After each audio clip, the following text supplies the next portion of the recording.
Rock city AG சபை வழங்கும் கிருபையும் சத்தியமும். ஸ்தோத்திரம் ஆண்டவரே, ஹல்லேலூயா. புழுதியில புரண்ட என்ன, குப்பையில கிடந்த என்ன கண்மலையின் மேல உயர்த்தி வச்சிங்கப்பா. உங்களுக்கு நன்றி அப்பா. கண்ணீரோடு அழுகையோடு உள்ள உடைந்து காணிக்கையாக கத்தரை, உடைந்த உள்ளத்தோடு கத்தரை கனமனுவோம்.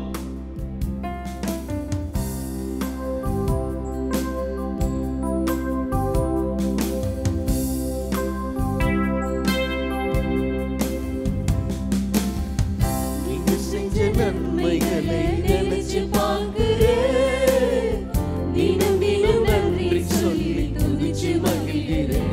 பாடுங்க. நீங்க செய்த நன்மைகளை நினைச்சு பார்க்கிறேன், தினம் தினம் நன்றி சொல்லி துதிச்சு மகிழ்கிறேன்.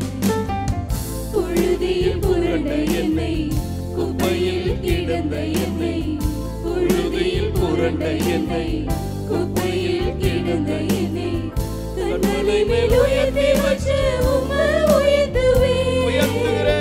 கண்மலை மேல் உயர்த்தி வச்சு உம்மை உயர்த்துவேன்.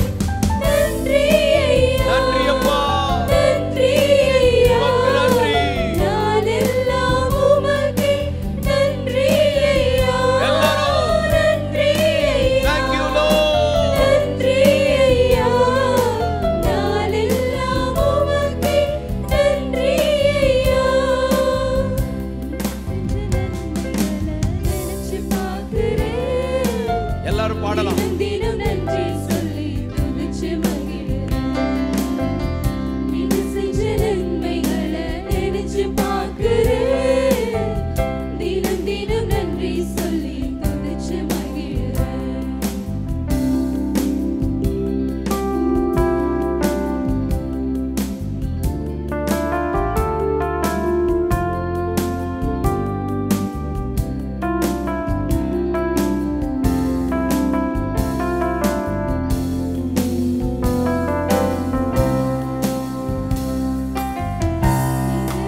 உம் கண்கள் கண்டதினாலே, உம் கரங்கள் என் வாழ்வை தொட்டதினாலே, என் கருவை உம் கண்கள் கண்டதினாலே, உம் கரங்கள் என் வாழ்வை தொட்டதினாலே, ஒன்றுக்கும் உதவாத என்னை தேடி வந்தீரே. இயேசுவே, உமது சேவைக்காக என்னை தெரிந்து கொண்டீரே. thank you Lord. ஒருக்கும் உறவாக என்னை தேடி வந்தீரே.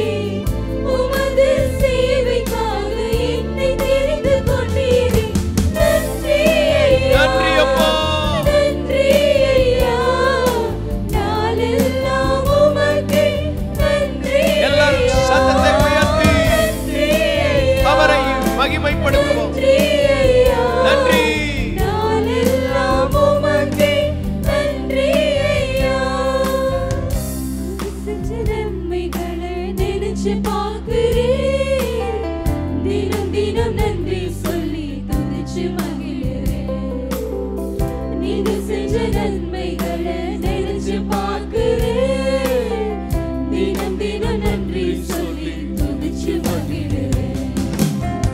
புழுதியில் புரண்ட என்னை, குப்பையில் கிடந்த என்னை, புழுதியில் புரண்ட என்னை, குப்பையில் கிடந்த என்னை கண்மலை மேல் உயர்த்தி வச்சு உம்மை உம்மை உயர்த்துவேன். உயர்த்துகிறோம். கண்மலை மேல் உயர்த்தி வச்சு உம்மை உயர்த்துவேன். நன்றி ஐயா, நன்றி ஐயா, நாளெல்லாம் உமக்கே நன்றி ஐயா, நன்றி ஐயா, நன்றி ஐயா, நாளெல்லாம் உமக்கே நன்றி ஐயா.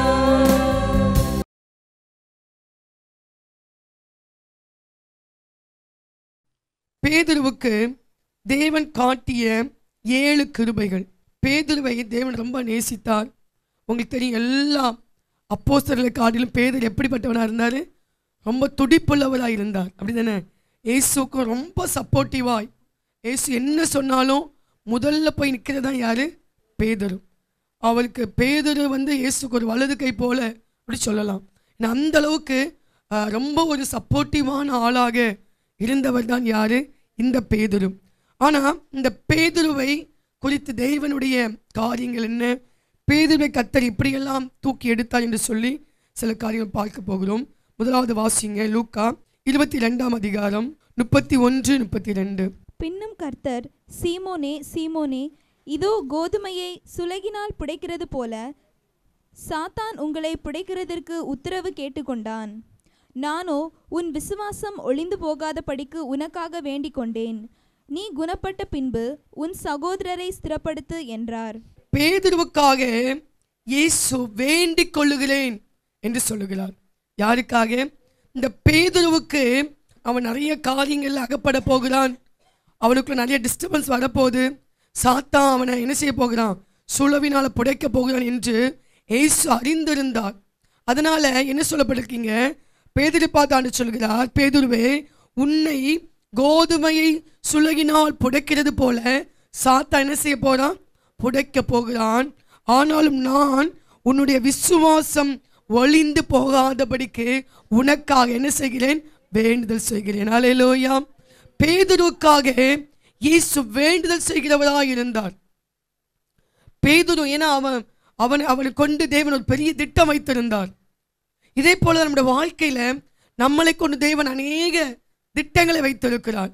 அதனால உங்களுடைய விசுவாசம் ஒளிந்து போகாதபடிக்கு, நீங்கள் தேவனை விட்டு பின்வாங்கி போகாதபடிக்கு, சத்துரு உங்களை சுளவினால் புடைக்கப்படும் போது அவிசுவாசம் உங்களுக்கு வந்து விடாதபடிக்கு ஆண்டவர் என்ன செய்கிறாரா?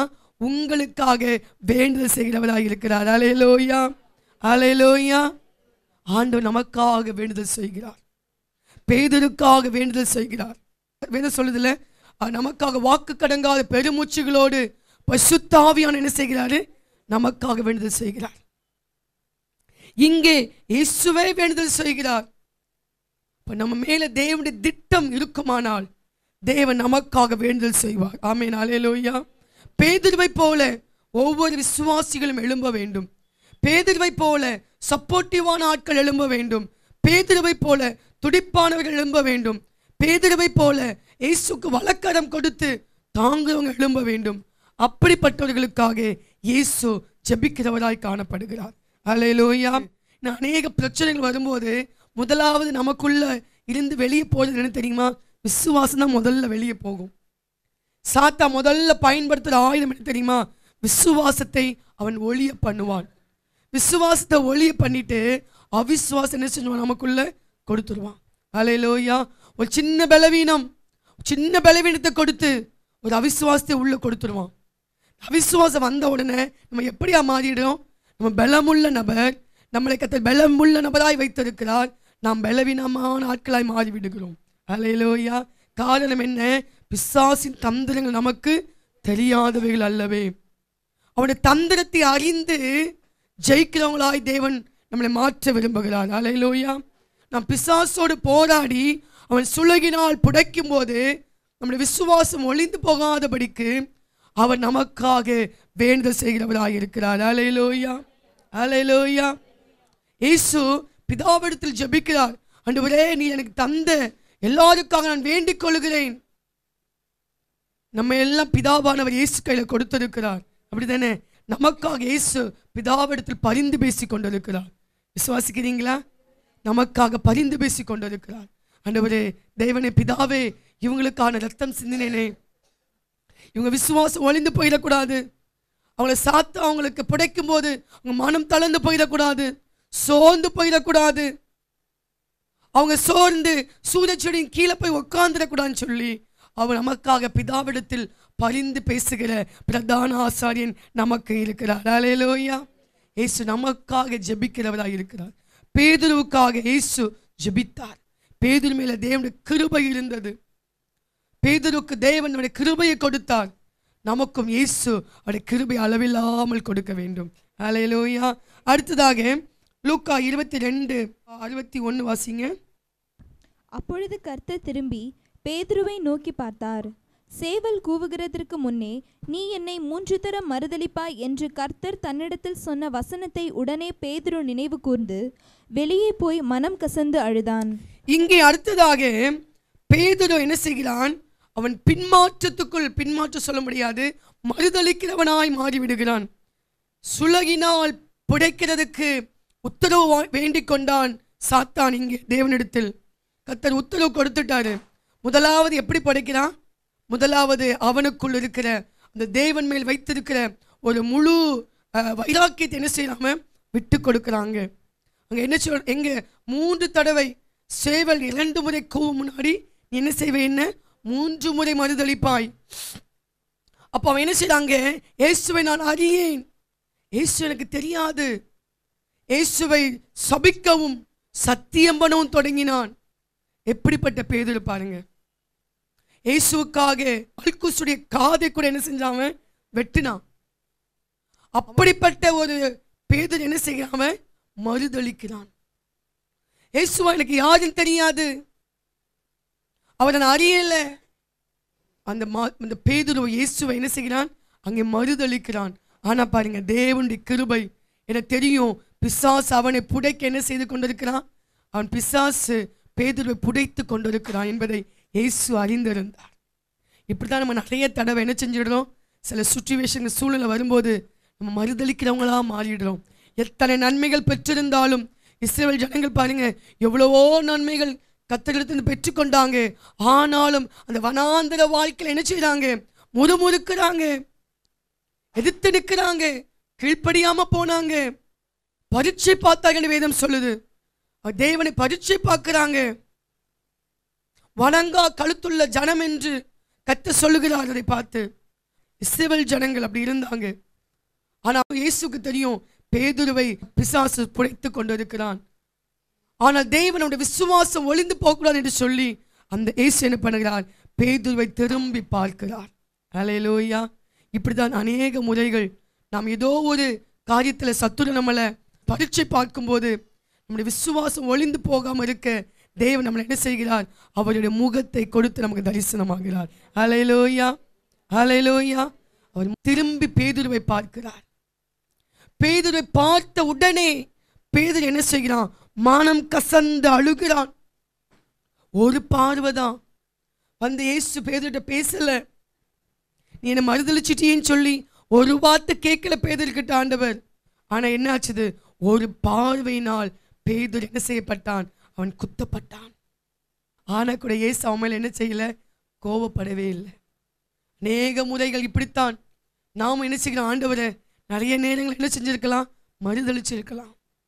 சபிக்கிறோமோ இல்லையோ, நம்ம ஆண்டவருடைய நாமத்தை என்ன செஞ்சிருக்கலாம்? ஆண்டவர் என்ன செஞ்சார்? எனக்கு அவர் ஒன்றும் செய்யலை அப்படி சொல்லி மறுதளிச்சிருக்கலாம். ஆனால் ஆண்டவர் நம்ம மேல கோபப்படாமல் என்ன செய்ய தெரியுமா? அவருடைய முகத்தை நம்மேல் பிரகாசிக்க பண்ணுகிறார். அல்லேலூயா. அவர் அறிந்திருக்கிறார் உலகத்தில் உபத்திரம் உண்டு. சாத்தான் என்ன செய்கிறான்? தேவ பிள்ளைகளை அவன் புடைக்கிறான், சோதனைக்குட்படுத்துகிறான், அவங்கள பரீட்சை பார்க்கிறான் என்று தேவன் அறிந்திருக்கிறார். அதனால தான் நம்ம நிறைய காரியங்கள் தேவனுக்கு விரோதமாய் செய்யும் போது கூட கர்த்தர் நம்மளை என்ன செய்யல? அடிக்கல. அப்படி தானே?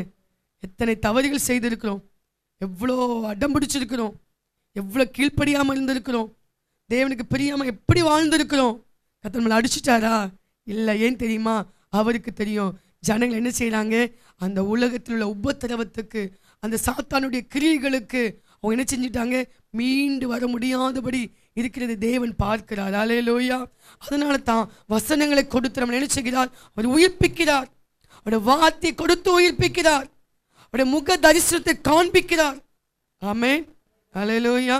நம்மளா இருந்தா சி நீலாம் ஒரு மனுஷனா, நீலாம் ஒரு மனுஷன் என்ன செஞ்சிருப்போம்? விட்டுட்டு போயிருப்போம். ஆனால் இயேசு அப்படி செய்யவே இல்லை. பேதுருவை நோக்கி பார்த்தார். உடனே பேதுரு மனம் கசந்து அழுதான். கர்த்தர் உங்களை எத்தனை முறை பார்த்திருக்கிறார் தெரியுமா? எத்தனை தடவை நீங்கள் சோர்ந்து போகும்போது, மனம் சலிக்கும் போது, சூரியச்செடியில் கீழ்ப்படியாமல் இப்போ உட்கார்ந்து இருக்கும் போது, வார்த்தைகளுக்கு செவி கொடுக்காத போது, விழுந்து கிடக்கும் போது, எத்தனை மணி தேவனுடைய வார்த்தை உங்களை நோக்கி வந்தது. நானே என்ன செஞ்சிருந்தீங்க? உடனே எழுந்து மனம் கசந்து, ஆமாப்பா நான் ஒரு பாவிதான், நான் தவறு செஞ்சுட்டேன், நான் கோவப்பட்டுட்டேன், இந்த இடத்துல நான் இப்படி இருந்திருக்க கூடாது, நான் இப்படி செய்திருக்க கூடாது என்று மனம் கசந்து அழத்தக்கதாக தேவனுடைய ஒரு பார்வை நம்ம மேல வருகிறது. அல்லேலூயா. தேவனுடைய பார்வை வரலன்னு வச்சுக்கோங்க, நம்ம செய்வது தான் சரி நம்ம நினைச்சிட்டு இருப்போம். ஒரு பார்வை பார்த்தார் பேதுருவை, அவன் மனம் கசந்து அழுது அவன் தேவனுக்கு தன்னை ஒப்புரவாய் மாற்றி விட்டான். தேவனுடைய கிருபை அது. மார்க் 16:7.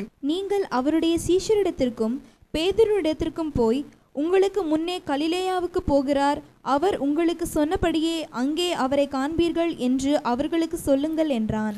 பேதுருக்கு இயேசு காட்டின கிருபை பாருங்க. நீ பேதுருக்கு போய் என்ன செய்யுங்கள், இந்த செய்தியை சொல்லுங்கள். உயிர்த்தெழுந்த செய்தியை எங்க பாருங்க, நீங்கள் அவருடைய சீஷரிடத்துக்கும் ஸ்பெசிஃபை பண்ணி சொல்றார். யார் இடத்துக்கும்? பேதுருவிடத்துக்கும். பேதுரு ஸ்பெசிஃபை பண்றாங்க பாருங்க. இந்த இடத்துல எத்தனை 11 அப்போஸ்தலர்கள் இருக்கிறாங்க, எத்தனையோ சீஷர்கள் இருக்கிறாங்க. ஆனா அங்கே பேதுரு என்கிற வார்த்தை என்ன செய்யப்படுகிறது? ஸ்பெசிஃபை பண்ணப்படுகிறது. அல்லேலூயா. பேதுருவிடத்துக்கு போய் சொல்லுங்கள், நான் என்னவாயிட்டேன்? நான் உயிர்த்தெழுந்து விட்டேன். இப்ப தன்னுடைய உயிர்த்தெழுந்த செய்தியை யாருக்கு அறிவிக்க சொல்லுகிறார் ஆண்டவர்? பேதுருவுக்கு அறிவிக்க சொல்லுகிறார். நற்செய்தியை சொல்லுகிறார். அதே போல் நம்முடைய வாழ்க்கையிலும் இயேசு உங்க வாழ்க்கையில் செய்ய போகிற அந்த நற்செய்தியை அவர் என்ன செய்கிறார்? இன்னைக்கு அறிவிக்க வல்லவராக இருக்கிறார். அல்லேலூயா. பேதுருவை அதை தூக்கி எடுக்கிறார். அவன் ஏற்கனவே மனம் கசந்து சோர்ந்து போய் உட்கார்ந்து இருக்கிறான். அப்ப சோர்ந்து போன பேதுருக்கு பர்டிகுலரா என்ன சொல்லப்படுகிறது? இயேசு உயிர்த்தெழுந்தார், உன்கிட்ட சொல்ல சொன்னார். அல்லேலூயா. பாருங்க எவ்வளவு சந்தோஷமான விஷயம். ஸ்பெசிஃபை பண்ணி சொல்லுகிறார்.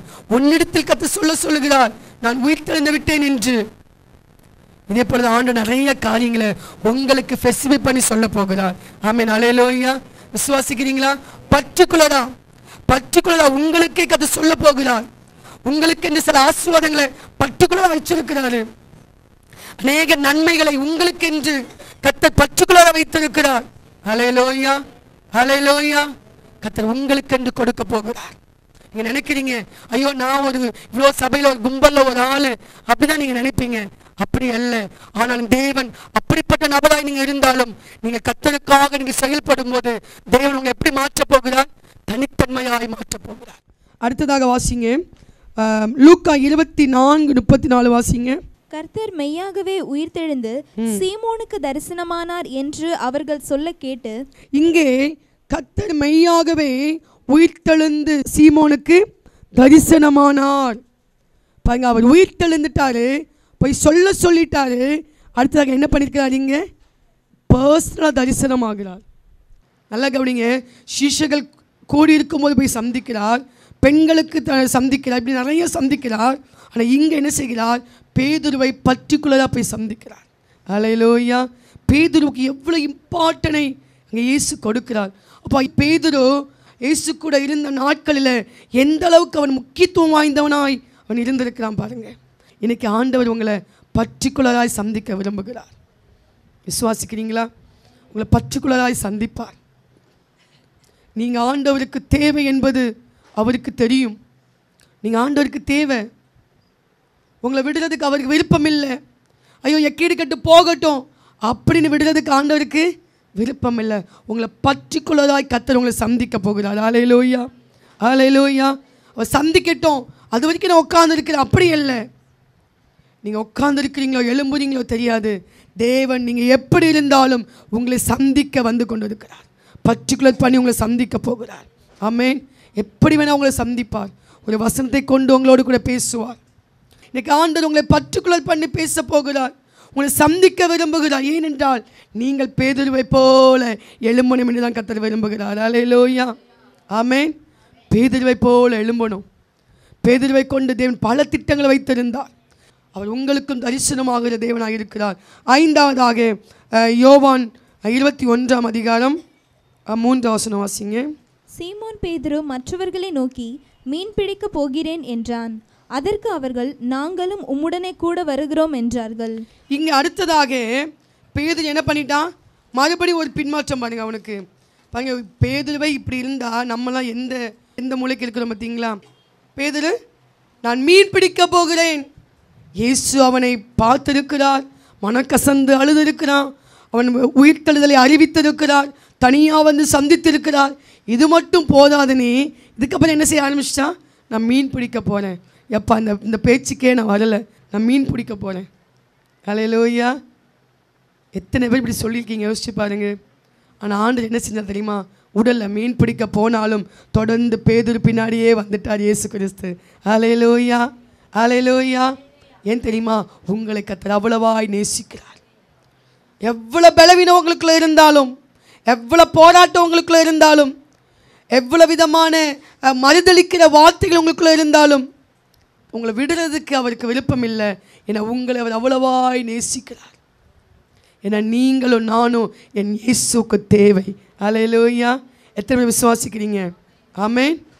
இயேசுக்கு தேவைன்னு விசுவாசிக்கிறீங்களா? ஆமென். அவருக்கு நாம் தேவை. இப்போ என்ன செய்கிறார்? அங்கே அந்த கடற்கரை ஓரத்தில் என்ன செய்கிறாரு? அவர் அனல் மூட்டி அங்கே மீனை பிடிச்சி வச்சு என்ன செஞ்சார்? மீன் ஃப்ரை பண்ணி கொடுத்தாரு. அப்போ தான் சொல்கிறாரு, தூரத்திலே அவர்கள் என்ன செய்கிறாங்க? இயேசுவை காண்கிறார்கள். உடனே யோவான் சொல்கிறார், அவர் கர்த்தர். சொன்ன உடனே பேதுரு கடலுக்குள்ளே குதிச்சு என்ன செய்கிறான்? அவன் வஸ்திரத்தை கட்டிட்டு எல்லா கடற்கரைக்கு வந்தாச்சு. அப்போ தான் ஆண்டவர் என்ன செய்கிறார்? அந்த மீனை என்ன செய்கிறார்? எடுத்து அவங்களுக்கு பரிமாறி கொடுக்கிறார். ஹல்லேலூயா. பேதுருடைய கண்கள் திறக்கப்படுகிறது. பேதுருவை கொண்டு கர்த்தர் என்ன செய்ய போகிறார், அவன் எப்படிப்பட்ட ஆள் என்று தேவனுக்கு தெரியும். நான் சிலுவையிலே நான் நேராக மரித்தால் பேதுரு தலைகீழாக மரிப்பான் என்றும் இயேசுவுக்கு தெரியும். அப்படிப்பட்ட நபர் தான் பேதுரு. ஆனால் இப்போ எப்படி இருக்கிறான்? அவன் பின்வாங்கி போய் மீன் பிடிக்க போயிட்டான். ஆனால் அவனை தேடி வந்த தேவன் அவனை என்ன செய்தானா? அனல் மூட்டி எழுப்பினார். ஹல்லேலூயா. யோவான் 21:15 வாசிங்க. அவர்கள் போஜனம் பண்ணின பின்பு இயேசு சீமோன் பேதுருவை நோக்கி, யோனாவின் குமாரனாகிய சீமோனே, இவர்களிலும் அதிகமாய் நீ என்னிடத்தில் அன்பாய் இருக்கிறாயா என்றார். அதற்கு அவன், ஆம் ஆண்டவரே, உம்மை நேசிக்கிறேன் என்பதை நீர் அறிவீர் என்றான். ஆம் ஆண்டவரே, நான் உம்மை நேசிக்கிறேன் என்ன செய்கிறீர்? அறிவீர். எப்படி இதை சொல்ல முடிஞ்சது அவனுக்கு? அவனுக்கு தெரியும், நான் மறுதளிச்சுட்டு ஆண்டவரே 3 முறை மறுதளிச்சிருக்கிறேன். அது மட்டும் இல்லாமல் நான் என்ன செஞ்சேன்? பின்வாங்கி போய் மீன் பிடிக்க போயிட்டேன். ஆனாலும் அவனுக்குள்ளே என்ன இருந்தது? தேவன் மேல் வைத்திருக்கிற அளவில்லாத அன்பு. அதனால தான் ஆண்டை கூட்டு கேட்குறாரு, பேதுருவே நீ என்னை நேசிக்கிறாயா? 3 முறை கேட்குறாரு. அவன் 2 முறை சொல்கிறான், ஆமாம் ஆண்டவரே நான் உம்மை நேசிக்கிறேன். 3ஆவது முறை சொன்னான், ஆண்டவரே நான் உங்களை நேசிக்கிறேன், அதை நீங்களே அறிஞ்சிருக்கிறீங்க. நான் எப்படி நேசிக்கிறேன், எனக்குள்ளே என்னென்ன பலவீனம் இருக்குது, நான் எப்படிலாம் சோர்ந்து போகிறேன், நான் எப்படிலாம் தளர்ந்து போகிறேன், எல்லாவற்றையும் நீங்கள் அறிந்திருக்கிறீங்கப்பா. என்னுடைய அன்பையும் நீங்கள் அறிந்திருக்கிறீங்க. என்னுடைய அன்பு அது குறைவுள்ளதா நிறைவுள்ளதா, அது அறக்குறையாக இருக்குதா, அது எல்லாவற்றையும் நீங்கள் என்ன செஞ்சுருக்கிறீங்க? நீங்கள் அறிந்திருக்கிறீங்க. ஹல்லேலூயா. அவரோடு கூட பேசி என்ன செய்கிறார்?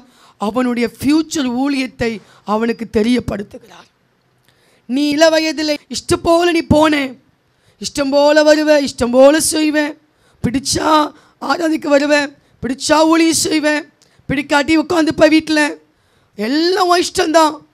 ஆனால் இன்னொரு நாள் வரப்போகுது, நான் உனக்கு இஷ்டமில்லாத இடத்துல என்ன செய்வேன்? உன்னை நான் கொண்டு போவேன். அப்படின்னா என்னென்னா, தேவன் தன்னுடைய திட்டத்திலே அவனை நடத்துவார் என்று அர்த்தம். ஹல்லேலூயா. இது வரைக்கும் உங்கள் இஷ்டம் போல ஆண்டவங்களை விட்டுருப்பார். சரி போட்டோம் போட்டோம் போட்டோம், கொஞ்சம் பலப்படட்டும், கொஞ்சம் அட்ஜஸ்ட் பண்ணுவோம், இன்னும் கொஞ்சம் அட்ஜஸ்ட் பண்ணுவோம். விட்டு விட்டு பிடிச்சிருப்பாரு நம்மளை, அப்படி தானே? விட்டு விட்டு பிடிப்பார் நம்மளை. ஆனால் இந்த எழுப்புதல் நாட்களில் விடவே மாட்டார் நம்மளை. ஹல்லேலூயா. என்ன செய்வார்? விழுத்து கொண்டு என்ன செய்வார்? செயல்பட வைப்பார். நான் அப்படி தான் ஒப்பு கொடுத்துருக்கேன் ஆண்டுகிட்ட. அப்பா நான் சோர்ந்து போயிடக்கூடாது, நான் தளர்ந்து போயிடக்கூடாது, நான் பின்வாங்கி போயிடக்கூடாது ஆண்டவரே, நான் திட்டத்தை விட்டு நான் என்ன செஞ்சிடக்கூடாது, வழி மாறி போயிடக்கூடாது. நான் எங்கே போனாலும் என் கையை பிடிச்சி இழுத்துட்டு வந்து என்ன செய்யுங்க? உங்கள் திட்டத்தை செய்ய வைங்க ஆண்டவரே. ஹல்லேலூயா. அப்படி ஒப்பு கொடுத்தல் இருக்கு அவங்களுக்குள்ள. அப்படி இருந்தீங்கன்னா உங்கள் வாழ்க்கையில் தேவன் வைத்த திட்டம் 100% நிறைவேறும். உங்களை கொண்டு கர்த்தர் என்ன செய்யணுமோ அது சரியாக செய்து முடிப்பார். பேதுருவை கொண்டு செய்ய வேண்டியதை அவர் அழகாக செய்து முடித்தார். அதே போல உங்களை கொண்டு செய்வதையும் அவர் அழகாக செய்து முடிப்பார். ஆமென். 3 முறை கேட்கிறார். அவன் 3 முறையும் அப்படியே இறுதியில் உள்ளபடி அப்படியே ஆண்டுகிட்ட ஒப்பு கொடுத்துட்டான். அவன் ஒப்பு கொடுத்ததுனால தேவன் தன்னுடைய திட்டத்தை அவனுக்கு வெளிப்படுத்துகிறார். ஹல்லேலூயா. அப்போஸ்தலர் 1:13 வாசிங்கம்மா. அவர்கள் அங்கே வந்தபோது மேல் வீட்டில் ஏறினார்கள். பேதுரு என்ன செய்கிறான்? தேவனுடைய அபிஷேகத்தை பெற்றுக்கொள்ள என்ன செய்கிறான்? முதலாவது மேல் வீட்டுக்கு அவன் என்ன செய்கிறான்? ஏறி போகிறான். ஹல்லேலூயா. இதுவரைக்கும் அபிஷேகம் பெறலாம, பரிசுத்தாவின் நிறைவு அவனுக்குள்ள இல்லை. அதனால வாழ்க்கையில் பல பிரச்சனைகளை அவன் சந்திக்கிறான். ஆனால் இப்பொழுது தேவன் அவனை பரிசுத்தாவினால் என்ன செய்கிறான்? அங்கே அபிஷேகம் பண்ணுகிறார். 2 அதிகாரத்தில் நீங்கள் பார்த்தீங்கன்னா அங்கே பரிசுத்தாவின் அபிஷேகத்தை தேவன் கொடுக்கிறார். பேதுரு பெற்றுக்கொள்கிறான். அந்நிய பாஷை அடையாளத்தோடு அக்கினி நிறைவாய் அபிஷேகம் பெற்றுக்கொள்கிறான். அப்பொழுது என்ன செய்கிறான்? 14 வசனம். அப்பொழுது பேதுரு 11 கூட நின்று அவர்களை நோக்கி உரத்த சத்தமாய், யூதர்களே, எருசலேமில் வாசம் பண்ணுகிற ஜனங்களே, நீங்கள் எல்லோரும் அறிந்து கொள்வீர்களாக, என் வார்த்தைகளுக்கு செவி கொடுங்கள். அடுத்ததாக பாருங்க, பேதுரு பரிசுத்தாவி பெற்ற உடனே அவனுக்கு என்ன வந்துடுச்சு? அசாதாரணமான ஒரு துணிச்சல் வந்துடுச்சு. பயத்தின் நிமித்தமாய் 3 தடவை மறுதளித்தான் பேதுரு. என்ன நிமித்தமா? பயம். ஐயோ, இயேசு பிடிச்சிட்டு போயிட்டாங்க, நம்மளையும் பிடிச்சிட்டு போயிடுவாங்கன்னு பயத்தின் நிமித்தமாய் பேதுரு மறுதளித்தான். ஆனால் இங்கே பாருங்க, ஒரு பெரும் கூட்ட ஜனங்கள் இருக்கிறாங்க. அங்கே சொல்லப்பட்டிருக்கு 3000க்கு அதிகமான ரட்சிக்கப்படுறாங்க. அப்போ இன்னும் எவ்வளோ பேர் இருந்திருப்பாங்க பாருங்க. அங்கே பேதுரு எவ்வளோ ஒரு பெரிய கிருபை பெற்றவனாக இருந்திருக்கிறான். அதனால தான் இவன் மேலே தேவனுடைய திட்டம் இருந்ததுனால தான் கர்த்தர் விடாமல் என்ன செஞ்சால்? பேதுருவை போய் பின்னாடி பிடிச்சிக்கிட்டே இருந்தார். ஏன் ஊழியக்காரங்க அவங்க பின்னாடி வந்து உங்களை சகோதரனை ஊழியம் செய்வா, அதை செய்யுங்க, தம்பி இதை பண்ணுங்க, சிஸ்டர் இதை பண்ணுங்க, அதை பண்ணுங்க, ஏன் உங்களை பின்னாடி வந்து சொல்கிறாங்க? தேவன் நம்ம வைத்த திட்டத்தின் நிமித்தமாகத்தான் கர்த்தர் இதை செய்ய வைக்கிறார். ஹல்லேலூயா, ஹல்லேலூயா. எத்தனை பேர் இடத்துல ஊழியக்காரங்க வந்து உங்கள்கிட்ட பேசியிருப்பாங்க, எத்தனை காரியங்களுக்காக பேசியிருப்பாங்க, எத்தனை ஊழியங்களுக்காக பேசியிருப்பாங்க. எத்தனை பேர் அதெல்லாம் கேட்டுட்டு அப்படியே இந்த காதில் வாங்கி அந்த காதில் விட்டுட்டு போனவங்க எத்தனை பேர் இருக்கிறீங்க? இன்னைக்கு ஆண்டவர் சொல்லுகிறார், உங்களுடைய வாழ்க்கையில் அவருடைய திட்டம் நிறைவேற உங்களை ஒப்புக்கொடுங்க. பேதுரு கடைசியாக ஒப்பு கொடுத்துட்ட ஆண்டவர்கிட்ட. முதலாவது 3000 ரட்சிக்கப்படுகிறாங்க. அடுத்தது 5000 ரட்சிக்கப்படுகிறாங்க.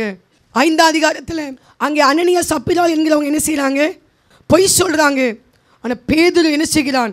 அந்த பொய்யை சுட்டி காட்டின உடனே விழுந்து செத்து போகிறாங்க. எவ்வளோ ஒரு பவர்ஃபுல் மேனாக காணப்படுகிறான். அது மாத்திரமல்ல, 15 வசனம் 5 அதிகாரம் 15 பாருங்க. பிணியாளிகளை படுக்கையின் மேல் கட்டில் மேலும் கிடத்தி பேதுரு நடந்து போகையில் அவனை நிழலாகிலும் அவரிடத்தில் சிலர் மேல் படும்படியாக அவர்களை வெளியே வீதியில் கொண்டு வந்து வைத்தார்கள். அப்போ பேதுருடைய நிழலாகிலும் படட்டும், அவனை நிழல் பட்டவங்க எல்லாம் சுகமாகிறாங்க. அப்படிப்பட்ட ஒரு வல்லமையான ஊழியத்தை பேதுரு செய்ய தேவன் கிருபை கொடுத்தார். ஹல்லேலூயா. பேதுரு கொடுத்த இந்த கிருபைகளை தேவன் நமக்கு தருவாராக. நம்ம எல்லாம் ஜெபமுமா. ஆண்டவரே, நமக்கு ஸ்தோத்திரம், ஸ்தோத்திரம். ஆண்டவரே, ஆண்டவரே, என்னையும் நான் அர்ப்பணிக்கிறேன். ஆண்டவரே, என்னை முற்றிலுமாய் அர்ப்பணிக்கிறேன் ஐயா. ஆண்டவரே, நீர் என்னை கொண்டு வைத்திருக்கிற திட்டம் நிறைவேற என்னை அர்ப்பணிக்கிறேன். ஹல்லேலூயா, ஹல்லேலூயா. ஆண்டவரே, உமக்கு நன்றி, நன்றி ஆண்டவரே, நன்றி அப்பா, நன்றி அப்பா. ஆவியானவரே, துதிக்கிறோம் அப்பா, சோத்தரிக்கிறோம் ராஜா. கிருபை செய்வீராக ஆண்டவரே. அந்த எல்லாரையும் ஆசீர்வதிங்க, பலப்படுத்துங்க. வசனங்களை கேட்டவங்க அதில் நினைத்திருக்க உதவி செய்வீராக. எங்களை அர்ப்பணிக்கிறோம், மகிமைப்படுங்க. இயேசு கிறிஸ்து மூலம் ஜெபிக்கிறோம் நல்ல பிதாவே, ஆமென். Rock city AG church service timing Sunday morning 5 a.m., 7 a.m., 9 a.m. and 11 a.m. Evening 6:30 p.m. Branch Church AG Blessing Center. Sunday morning service 9 a.m. near Ariyamangalam EB Office Street, Thidir Nagar Road. Our address AM Plaza number 8/1, second floor, opposite Sidambaram Mahan, Trichy 620002. Cell phone 9976607364.